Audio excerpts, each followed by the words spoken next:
What's going on YouTube? Welcome back to RC Everyday. Today it's RC Overlanding. So recently did a video unboxing the NTG version of this Overlanding trailer. And you see I've already made some changes, added some stuff. So the main problem I was having, the RC4 drive ARB tent that we put on the 4Runner a few videos ago, it is very difficult to get that cover on. That material is so thick. And it's the same exact tent that was on the RC4 drive trailer, the same exact tent that's on this trailer. This trailer is just made out of a thin tent material, and the new ARB one is made out of a heavy duty canvas. So I swapped the covers because I was worried I'm going to break the hardtop on the 4Runner trying to put that heavy canvas one on. This trailer is all aluminum. I can wrestle with it as much as I need to get the cover stretched on, and I think it actually makes the trailer look a little more realistic. That green on there is kind of but still got to address the shock issue on the 4Runner. Now I picked up some shocks, mainly because it was the only thing that the local hobby shop had in the size and style that I needed. So what we've got, a set of Proline Power Stroke scalar shocks. They look pretty nice. They're aluminum. It has a dual spring rate and a regular single spring option. They were $50 a pair. I was going to get TRX4 shocks like everybody suggested.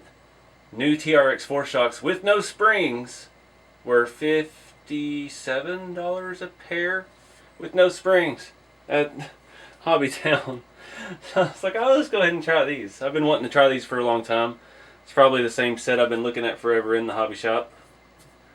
But yeah, it wasn't until I got home I realized they don't come with oil. It has little tags on there. It says add shock oil. Luckily, if I drop it, I've got a really old axial 30 weight oil that I've had since the SCX10 first came out. That's how much I have left. So yeah, so we're gonna do the shocks on the 4Runner. We're going to go over some of the stuff I've done to the trailer already. Just throwing all my cool scale accessories at it. I'm not sure how much of it I'll lose on the trail. Got some more little scale goodies, and I also picked up these Proline Roto Packs. Not sure yet how they attach or anything, but I thought that might be cool to add to one rig or another. And we might go ahead and make some changes on the other Trail Finder 2 that's going to pull this trailer, because I'm not really feeling the way it looks right now. So let's get started.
Alright guys, it's got a perfect stance.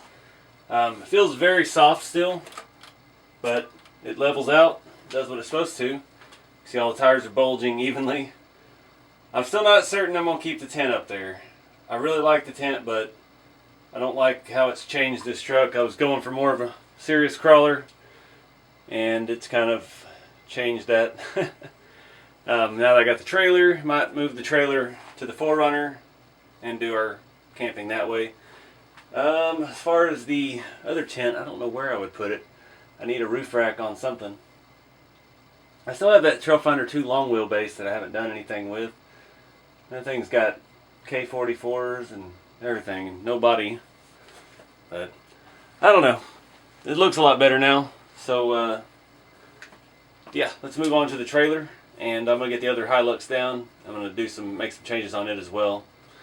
And I may pull this tent off of here. I don't know. We'll have to drive it first with the tent, see how it actually handles. Because I've got those rear coilovers cranked pretty far down. Probably at least 3/4 of an inch. And yeah, it feels nice and even with all that weight. So if we take it off, we'll have to readjust it. But I don't know. We'll figure it out. Alright guys, so moving along here to the old budget TF2. It's time for a tire and wheel change. This has the GCM Racing. They're like 1/6s. They're kind of in between. The mini mags, they're super narrow, give you a nice tuck. I've loved them on the RC4wd mudslingers, old school tires and wheels. Got a great set of foams in it. These tires have always been awesome and I love them, but they don't really go with this build anymore. This thing has been patinaed and weathered and rusted in every way, shape, and form I've ever had, and it just doesn't look right. So I had my spare Trailfinder 2 long wheelbase that I haven't done anything with, and it's had these are 155 bare steel landings. You can't get the bare steel finish anymore. I think you can still get them in white and black. I do have them reversed, so we have to take the hub and swap it back to the inside, the deep side, so it'll look right on Toyota. I was planning on doing a Chevy build, trying to make a square body, but it just hasn't happened. And these tires and wheels are on great foams as well. These are Pitbull Growlers, the old 155s. Really good tire. These are nice and broken in, but they've lasted really well. They've lasted for a long time. Haven't seen a whole lot of use, but I've used them. I think I had these on a Land Rover and one of the Jalon 2s I've had for a while. And yeah, I think these bare steel wheels, they have a little bit of rust around the edges. One of them had quite a bit of rust on it. I never did anything with them. They're filthy, they're dirty. It's going to fit this build a little better. And I think the tire is going to look these are a little bit aggressive for what we're doing here, because it's really not lifted. We lowered it down a little bit. It looks like somebody just put some blocks on an old beat up Hilux and kept driving it. So again, these GCM Racing mini mags I love. They give it a nice tuck, but it's time for a change on this truck, so let's get those swapped out.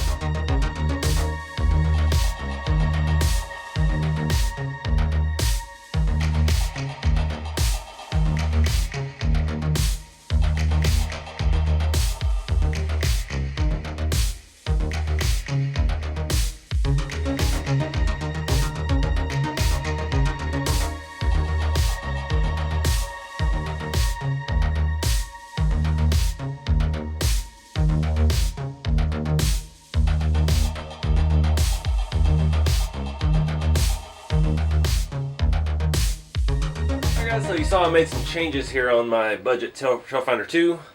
Got those 155 landies on, reversed them back to original, and I've got all my front scale hubs, my rear. Those are old Junfac, I don't know how you say it.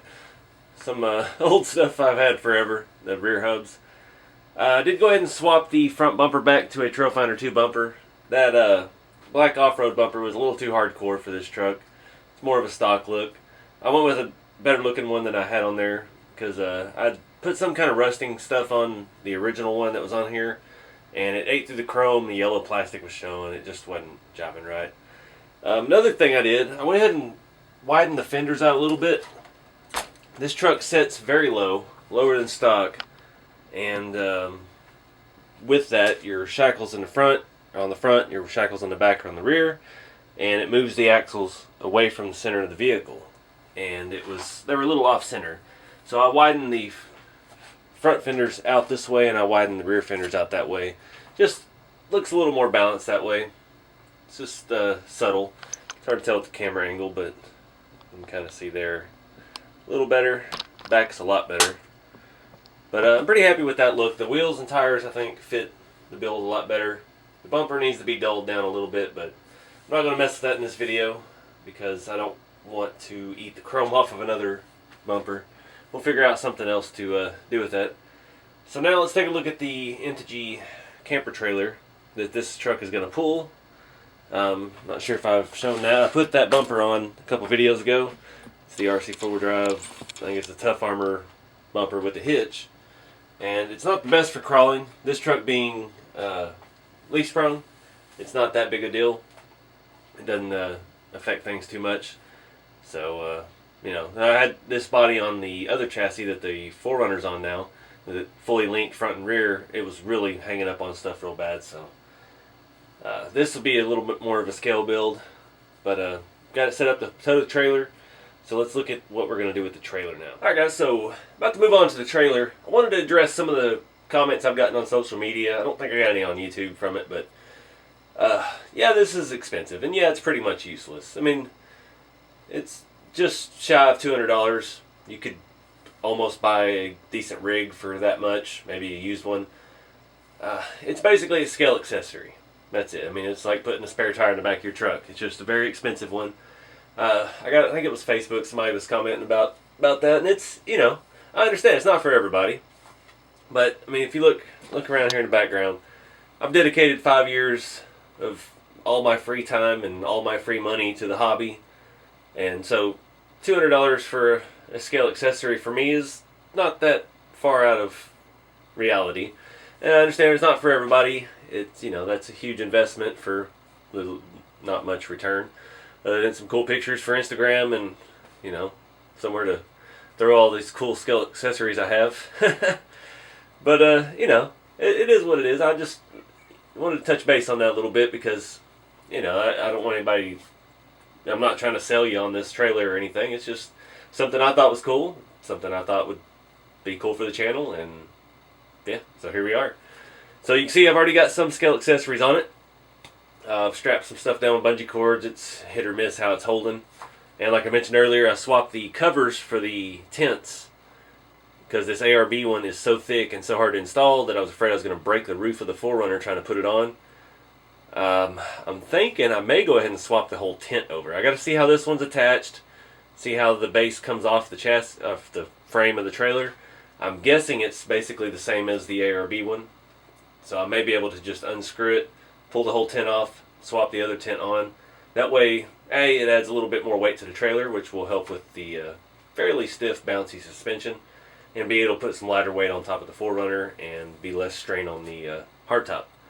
So, let's take a look at what we got. Alright guys, so looking at the trailer, I've got some stuff in it and on it, and I don't know how well it's going to hold up. The cooler kind of wants to come off. I've got ARB tow strap in there. I can never get this door to stay shut. And I swapped out the ARB roof rack, or the tent cover. Got my canoe up there. That is from Action Wheels toy or something from Walmart a long time ago. I painted it green and silver. Looks pretty good. It's the right scale and everything. Got propane tank, cooler. Got my little barbecue grill, the Proline grill stuffed in there. There's a whole lot of room inside, but the wiring for the lights is in there, and it eats up a lot of space. There we go. It only locks one way. Not a whole lot of stuff. I've got more scale things, but we're going to wait until we see how this thing performs and everything. Bungee cords don't quite fit around this rack, so we may have some problems with them coming loose.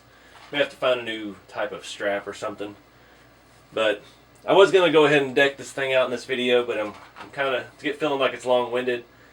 And still not sure about the color and stuff. It almost looks bronze in here, but in certain lights it looks different. The fenders look gunmetal, and I don't know. It's got a good contrast of colors. I'm just not sure I like the colors. So I'm going to let it ride for a little while. Somebody in the comments on the unboxing video suggested just leaving it like it is and letting the trail tear it up a little bit. So I think that's what we're going to do. There were a few comments also about trying to make this wheel jack here pivot, and I thought maybe I could actually do it, but looking at it now, when it pivots, it's all going to be up here in the way of the hitch. It's too far forward. So I don't know what we're going to do about that. We'll see. It does, I agree with, again, some of the comments. It does look like it's going to catch on everything on the rocks. Even cranked all the way up, or all the way down, which I can't do now with my cooler there, or my propane tank. So I'm going to get that hooked up to the truck, and we'll look at taking these things. Alright guys, so I was looking at these Proline roto packs here. They're actually really nice. Not real big fan of how the single ones mount. The double one has a bracket, but I don't feel like drilling 4 holes in this aluminum trailer that costs so much just yet.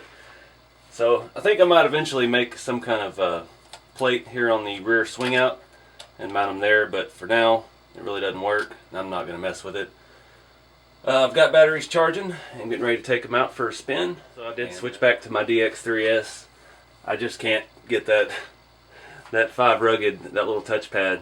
It just doesn't work for me, so I'm going to be getting rid of that and just going back to the old trusty until I figure out what I want to do next. I was really needing to be able to use one controller, take both these trucks out, and I can switch back and forth quickly. And yeah, I couldn't even get to the menu on the other one to set up the new rig. So I don't know. It's not for me. I like it, but just ain't working. So we're gonna go back to the old trusty and yeah, go drive.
Alright guys, it was hot out there today.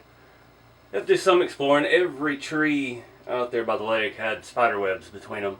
So I couldn't venture as deep in there as I'd like. I did go ahead and take the silver RC Model X truck, and it's running really well.